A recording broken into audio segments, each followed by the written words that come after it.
Dear learners, welcome to the channel again. देखिए, आज का हमारा टॉपिक रहेगा टाइप्स ऑफ वेरिएबल। जो हमारी रिसर्च में टाइटल में वेरिएबल्स होते हैं जिनको हम स्टडी करते हैं, एक का इफेक्ट दूसरे पर देखते हैं, आज हम उन पर चर्चा करेंगे। हम ये जानेंगे कि वेरिएबल होता क्या है और इसके कौन कौन से टाइप्स रहते हैं, और उसको एग्जांपल्स के थ्रू हम सेट करेंगे और आप लोग समझ पाएंगे कि कंट्रोल वेरिएबल क्या है, डिपेंडेंट वेरिएबल क्या है, इंडिपेंडेंट वेरिएबल क्या है, एक्सट्रानियस, कैटेगोरियल और कॉन्टिन्यूस वेरिएबल क्या है। इन सारे वेरिएबल्स को हम एग्जाम्पल के द्वारा समझेंगे आज। देखिए, सबसे पहले तो ज़रूरी ये है कि वेरिएबल क्या है इसको समझ लिया जाए। एक वेरिएबल एक ऐसा फैक्टर होता है या ट्रेट होता है या एक कंडीशन होती है जो जिसमें चेंज आता है study during the course of study के दौरान। देखिए, यानी ये कहना चाह रहे हैं कि एक वेरिएबल ऐसा हुआ कि जिसका वेरिएबल तो पहले वो होता है जिसको हिंदी में चर कहते हैं, और वेरिएबल कोई एक घटक हो सकता है, कोई एक ऐसी स्थिति हो सकती है जिसमें चेंजेस आते हैं, एक के प्रभाव दूसरे पर पड़ता है। वेरिएबल्स आर द कैरेक्टरिस्टिक्स और attribute that researcher aim to measure, manipulate और अंडरस्टैंड।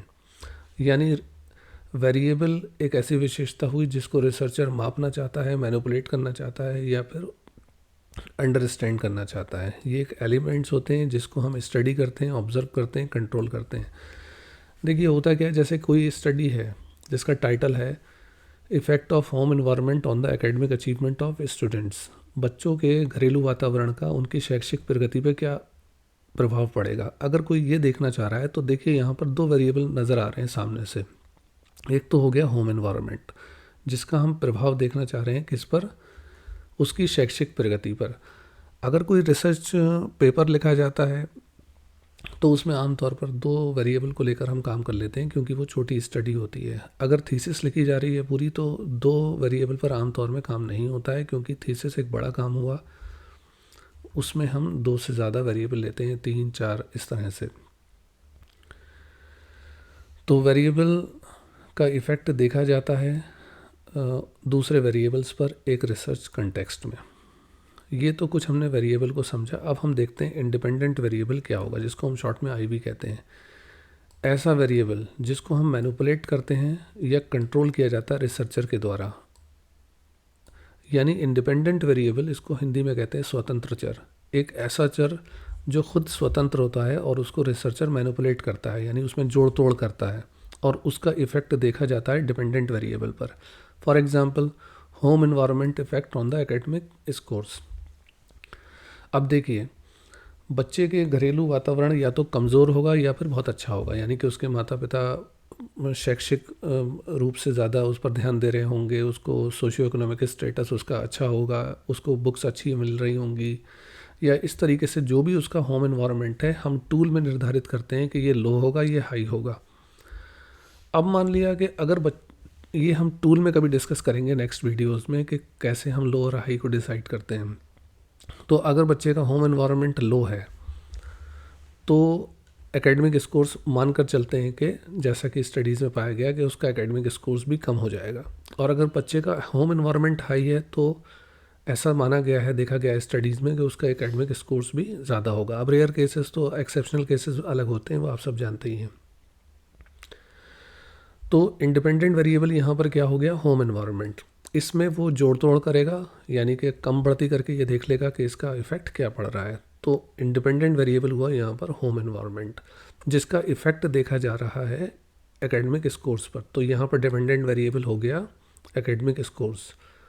अब तीसरे वेरिएबल में आते हैं। डिपेंडेंट तो क्लियर हो गया होगा आपको कि जिस पर इफ़ेक्ट डाला जा रहा है वो हो जाएगा डिपेंडेंट वेरिएबल। जैसे कि ये है कि this variable is the outcome of the result that is being measured in response to changes in independent variable. Okay, अब हम थर्ड पर आते हैं, कंट्रोल वेरिएबल पर। कंट्रोल वेरिएबल होगा, ऐसे वेरिएबल होंगे जिनको हम कांस्टेंट करते रखते हैं। यानी पहले इसको हिंदी में समझ लेते हैं। कंट्रोल वेरिएबल का मतलब हुआ नियंत्रित चर, यानी ऐसा कोई वेरिएबल जिसको रिसर्चर चाहता नहीं कि इसका प्रभाव मेरे स्टडी पर पड़ जाए। फिर से समझिए, कांस्टेंट कंट्रोल वेरिएबल वो हुआ जिसको जो हमारे रिसर्चर का एम होता है उसको कंट्रोल करके रखे।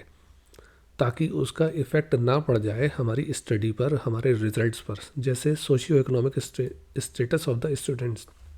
अब एक बच्चे की आर्थिक सामाजिक स्थिति कम हो सकती है, और एक बच्चे की आर्थिक सामाजिक स्थिति यानी कि घर में पैसे की इनकम इत्यादि और चीज़ें अलग हो सकती हैं।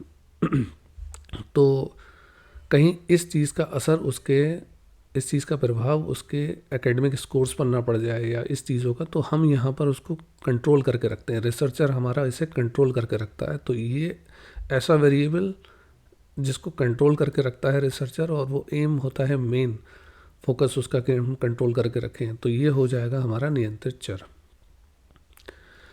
अब आया एक्सट्रानियस वेरिएबल, इसको हम कहते हैं बाहरी चर। बाहरी चर देखिए, ऐसे वेरिएबल जो असर प्रभाव डाल सकते हैं इंडिपेंडेंट और डिपेंडेंट वेरिएबल के बीच में, लेकिन वो स्टडी का मेन फोकस नहीं होते हैं। देखिए, बहुत सारे कैंडिडेट्स को यूजीसी नेट की जो तैयारी कर रहे हैं या जो पीएचडी एंट्रेंस की तैयारी कर रहे हैं, उनको ये डिफरेंस में दिक्कत आती है कि कंट्रोल वेरिएबल क्या हुआ या फिर एक्सट्रानियस वेरिएबल क्या हुआ। हालांकि ये दोनों ही प्रभाव डालते हैं, लेकिन कंट्रोल वेरिएबल को रिसर्चर कंट्रोल करके रखता है, उसका फोकस होता है, लेकिन एक्सट्रानियस पर उसका फोकस नहीं होता है, लेकिन ये भी प्रभाव डालता है।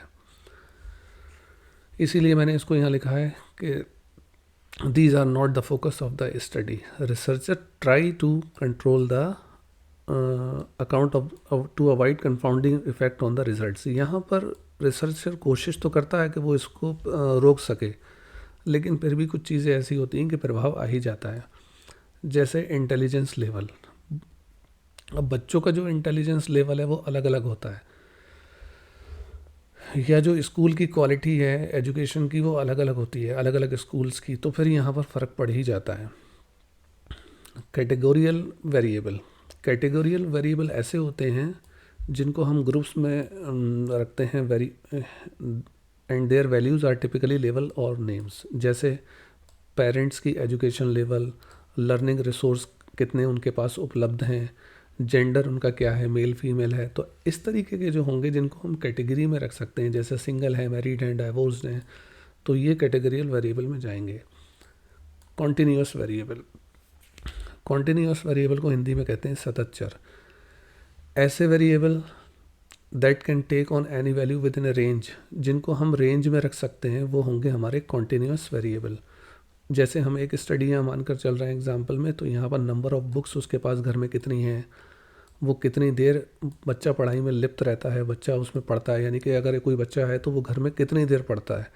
तो यहाँ पर जो वो घंटे हैं, जो ये घंटे हैं, ये चले जाएंगे कॉन्टीन्यूअस वेरिएबल में। उसके पास बुक्स की संख्या कितनी है घर में पढ़ने के लिए एक ही टॉपिक पर, तो फिर ये सारी चीज़ें चली जाएंगी कॉन्टीन्यूअस वेरिएबल में। तो हम लोग आरएम को इस तरह से प्रिपेयर करा रहे हैं धीरे धीरे, और वीडियोस को इम्प्रूव करते जाएंगे। आप लोग चैनल को सब्सक्राइब और शेयर करते रहें। Thank you so much.